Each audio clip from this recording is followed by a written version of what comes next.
ফের সিবিআই জিজ্ঞাসাবাদের মুখে সঞ্জয় বশিষ্ঠ। আরজিকর দুর্নীতি মামলার তদন্ত সিবিআই দপ্তরে এলেন সঞ্জয় বশিষ্ঠ। আরজিকরের প্রাক্তন সুপার সঞ্জয় বশিষ্ঠ সিবিআই দপ্তরে এলেন সঞ্জয় বশিষ্ঠ। আজ ফের সিবিআই জেরার মুখে তিনি। আরজিকরের দুর্নীতি মামলা তদন্ত চলছে এবং সেই তদন্তে আজ সিবিআই দপ্তরে এলেন হাজিরা দিতে সঞ্জয় বশিষ্ঠ। আরজিকরের প্রাক্তন সুপার সঞ্জয় বশিষ্ঠ।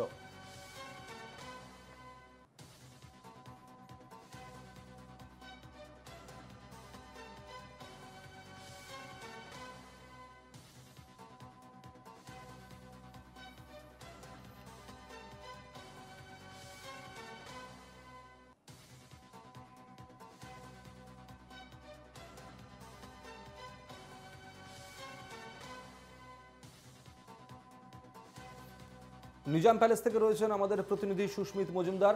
আমরা সরাসরি চলে যাব সুস্মিতের কাছে। সুস্মিত, আজকে সঞ্জয় বশিষ্ঠ সিবিআই দপ্তরে হাজিরা দিলেন, এই মুহূর্তে এই বিষয়ে কি তথ্য রয়েছে?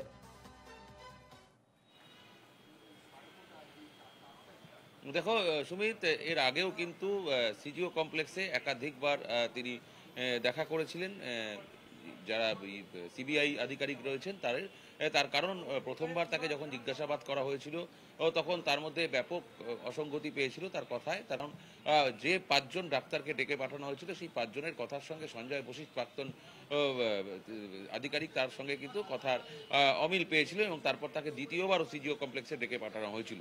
তবে আজকে সেটা ছিল গত 16 তারিখে, কিন্তু আজকে দেখা গিয়েছে যে সরাসরি নিজাম প্যালেসে তাকে সিবিআই দপ্তরে তাকে ডেকে পাঠানো হয়েছে এবং কিছুক্ষণ আগেই তিনি ভেতরে প্রবেশ করলেন। সাংবাদিকরা যখন তাকে জিজ্ঞাসা করেছিলেন যে আপনাকে কি আবার ডেকে পাঠিয়েছে, কোনো কথার উত্তর কিন্তু তিনি দেননি। তবে যেটা জানা যাচ্ছে সিবিআই সূত্রে, সেটা আর্থিক যে তছরূপ সেই সঙ্গেই কিন্তু তার হাত রয়েছে। তার কারণ একাধিকবার যখন তাকে জিজ্ঞাসাবাদ করা হয়েছে একাধিকবার আর একাধিক রকম উত্তর তার থেকে পেয়েছেন সিবিআই আধিকারিকরা।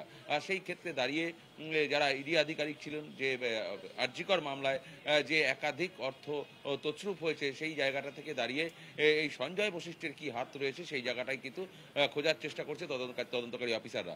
এবং সেই কারণে আজকে কিন্তু তৃতীয়বার, কিন্তু আজ আর সিজিওতে নয়, আজ সরাসরি কিন্তু নিজাম প্যালেসে তাকে ডেকে পাঠানো হয়েছে। আমরা আবার এই খবরের দিকে নজর রাখবো সুস্মিত। আপাতত তোমাকে ধন্যবাদ।